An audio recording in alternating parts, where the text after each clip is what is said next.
Hi friends, நம்ம வீட்டில் இன்றைக்கி மத்தியானம் லஞ்ச் என்னென்னு பார்த்தீங்கன்னா சுட சுட சாதம்,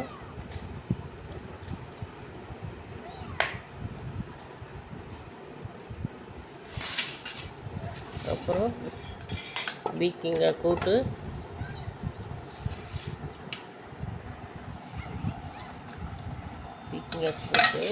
பார்த்தீங்கன்னா அப்புறம்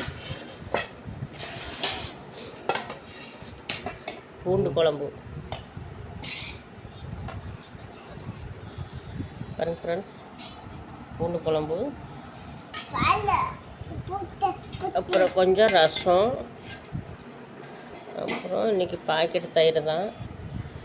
ஓகே ஃப்ரெண்ட்ஸ், நம்ம வீட்டில் இன்றைக்கி லஞ்ச் பண்ணிது தான். வாங்க சாப்பிட்லாம். பாருங்கள், பூண்டு குழம்பு சூப்பராக இருக்குது. நல்லா நல்லெண்ணெயில் தான் போட்டு வதக்கி செஞ்சுருக்கேன். சாப்பாடுக்கு சும்மா டேஸ்ட் சூப்பராக அல்டிமேட்டாக இருக்கும். வாங்க ஃப்ரெண்ட்ஸ் சாப்பிட்லாம்.